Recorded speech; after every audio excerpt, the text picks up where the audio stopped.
celebration of Black History Month began as Negro History Week, which was created in February 1926 by Carter G. Woodson, a noted African-American historian, scholar, educator, and publisher. It became a month-long celebration in 1976 to give all Americans a chance to reflect on the history of African Americans, from their many achievements to the struggle they endure to this day. Welcome to the Holy Temple Black History presentation by the Youth Department Mentors. We are located at 691 Windsor Avenue, Windsor, Connecticut. Our pastor is Dr. Robert A. Young. We are here today to share with you information regarding great inventors, scientists, and founders who have given their life and time. We are so proud, as they would say, to stand on the shoulders of our forefathers and mothers. God has given us gifts and talents to use to enhance this world that He created. And for that, we are grateful. Join us as we honor the African American men and women who made history with these important facts that you may not know. Shay, ready? Yeah, I'm ready. Okay, well, on. Sorry. Well, since I'm eating potato chips, let me give you an interesting fact. George Speck accidentally invented the potato chips while trying to be mean to a difficult customer. The customer stated that his French fries were too thick and soft. So Speck sliced a new batch of potatoes as thin as he possibly could and fried them until they were hard and crunchy. The chips actually became a hit at the Moonlight House restaurant where Speck worked.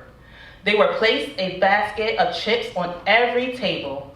Visitors came far and wide to the Moon's Lake restaurant for a taste of the famous chips. Speck chips remained a delicacy until the 1920s. A salesman and entrepreneur named Herman Lay, yes, the owner of the company we know as Lay's, loved the chips, took the idea, and sold the chips throughout the country. Wow, isn't that amazing? Yes, it It is. really is amazing. Well, have you ever heard of George Grant? No. No? Well, Dr. George Grant was an inventor and a dentist, and he made hitting a golf ball a lot easier. Dr. Grant invented and patented the first golf tee in 1899. Before Grant's invention, golfers carried buckets of sand to and from golf holes and made mounds of sand to hit the ball. Grant was born in Oswego in 1847 to former slaves. Spared most of the discriminatory practices of the South, Grant went to Harvard Dental School, where he was the first black to graduate the school. His class had only 2 graduates that were black, and he was one of the few black dentists at the time in the country. He was a devoted golfer, and he was frustrated with the movement of the ball when he tried to hit it from the mounds of sand. This led him to carve a wooden peg that could be easily pushed into the ground. The top of the ball was slightly concave to accommodate the ball's curvature. And we still use this invention today. It gave us greats like Tiger Woods. Very interesting. Well, I have an influential figure. Her name is Marie Van Brittan Brown. Brown was a nurse who lived in Jamaica, Queens, New York City, and she began the home security revolution that directly led to the current ecosystem filled with home security products from Ring, Nest, Arlo, and others. Brown wanted to feel safer. As a nurse, she often worked late, and her husband, Albert, was an electrician who worked odd hours, leaving Marie home alone at night in a dangerous neighborhood. So in 1966, she set out to design a home security system. Brown designed a pretty amazing system with the help of her husband that did an impressive job of showing the way of the future for home security. Her system included a closed-circuit TV system, as we call CCTV, connected to monitors in the house. The camera at the door was on a pulley, so it could easily slide between 4 different peepholes to adjust to the height of the person at the door. There was also a 2-way microphone, so she could communicate with the person at the door. and an emergency button that would send an alarm to security personnel or the police. And to top it all off, Brown included a remote so she could unlock the front door from a distance. Brown received a patent for her home security system in 1969. That patent has gone on to be cited by 35 other patents, including a patent granted in 2014 for a wireless entrance communication device called Doorbot, now known as Ring. So we can thank Marie Van Brittan Brown for laying the groundwork for the Alexa and smart houses. Amazing. Amazing. Wow. I'm learning so much from this Black History figures. My Black History figure is Philip Emeagwali. Due to cost, Philip Emeagwali was forced to drop out of school at age 14. But this didn't stop him from becoming one of the greatest computer pioneers of our time. In fact, he's often called the Bill Gates of Africa. As an adult, Emeagwali began studying nature, primarily bees. The construction of the honeycomb inspired him to rethink computer processing. In 1989, he put this idea to work, using 65,000 processors to invent the world's first massively parallel processing supercomputer, able to perform 3.1 billion calculations per second. That same year, Emeagwali received the Gordon Bell Prize for his application of the CM2 massively parallel computer. Otis Boykin was born in Dallas, Texas. He attended Fisk College in Nashville, Tennessee. Boykin was known for developing a control unit for the pacemaker after losing his mother to heart failure. He also improved everyday electronic devices such as the television and computers. He made them more efficient and affordable.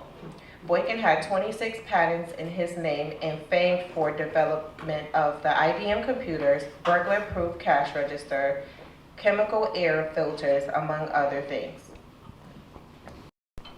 I have some information on an African American woman named Henrietta Lacks, who lost her life to cervical cancer at the age of 31 in 1951. It's definitely a sad situation, but through God there is always light in the darkest times. The cells of her tumor became the source of the HeLa strain, the first immortalized human cell line and the most important cell in medical history. Let me not forget to mention that the removal of her cells and all the research done before and after she passed was done illegally without the consent of her family until the 1970s. Her cells contributed to the polio vaccine, treatments of salmonella, HIV, cancer, high blood pressure, and the effects of radiation, just to name a few. Hearing all of this reminds me of a quote from Thurgood Marshall. In recognizing the humanity of our fellow beings, we pay ourselves the highest tribute.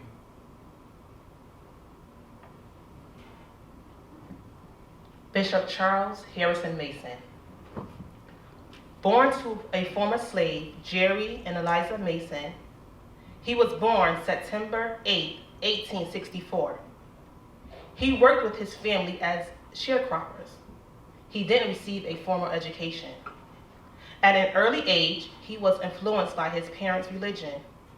Mason joined the African American Missionary Baptist Church when he was just an adolescent, and later received his license to preach from the Mount Gal Missionary Baptist Church in November 1893.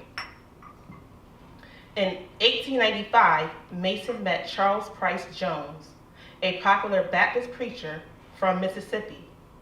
Mason and Jones soon began preaching the doctrine of holiness and sanctification in the local Baptist churches. Mason and Jones decided to form a new fellowship of churches. Mason suggested the name Church of God in Christ.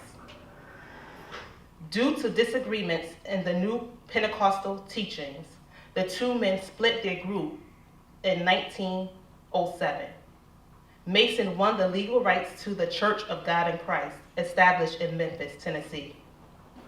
In 1945, Mason dedicated Mason Temple in Memphis as the church's national meeting site and the international headquarters of the Church of God in Christ. It is an estimated 6.5 million members. The church can be found in every state in the United States and more than 60 countries around the world. George Washington Carver. George Washington Carver was an agricultural scientist and inventor who developed hundreds of products using peanuts, though not peanut butter, as often claimed, sweet potatoes and soybeans. Born into slavery a year before it was outlawed, Carver left home at a young age to venture out in his journey. Our very own Mother Thelma Marshall was his cook. Thank you, Robert and Stacy Beeman, for all the interesting and informative facts, especially the invention of the security system by Marie Van Brittan Brown, which helps me see how many Amazon packages arrive at my house daily. I think my wife Shaylin here has set a world record. And to Stephen and Latoya Arnold for showing us that through it all, we still rise up and are the faces of so many innovative creations. Let's continue to strive for greatness and learn more about our history, because as my cousin would say, one who doesn't know about their history doesn't know themselves. I'm Richard, and I'm out. Thanks. Black History Month quotes celebrating African American contributions. If there is no struggle, there is no progress. Frederick Douglass. The time is always right to do what is right. Dr. Martin Luther King Jr. Freedom is never given, it is won. A. Philip Randolph. Success is to be measured not so much by the position that one has reached in life as by the obstacles which he has overcome while trying to succeed. Booker T. Washington. Character is power. Booker T. Washington. Yes, we can. Barack Obama. The thing about Black history is that the truth is more complex than anything you could make up. Henry Louis Gates. Each person must live their life as a role model for others. Rosa Parks. We all have dreams, and in order for these dreams to become into reality, it takes an awful lot of determination, dedication, self-discipline, and effort. Jesse Owens. Since the Middle Passage, when the first African person touched down in this country, African Americans have been fighting for their freedom and equality within the Americas. Through Jim Crow and slavery, brave African American leaders have stood up in the fight for equality and justice for our people. One of those leaders was the great Dr. Martin Luther King Jr.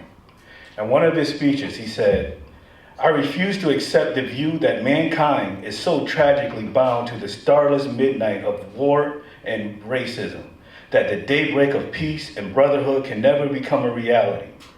I believe the unarmed truth and unconditional love will have the final word. Law and order exists for the purpose of establishing justice. And when those truths fail in this purpose, they become dangerously structured to the dams that block social progress. So we will either triumph together as brothers or fail and die together as fools. Freedom and equality is the only way." Dr. Martin Luther King. Lift every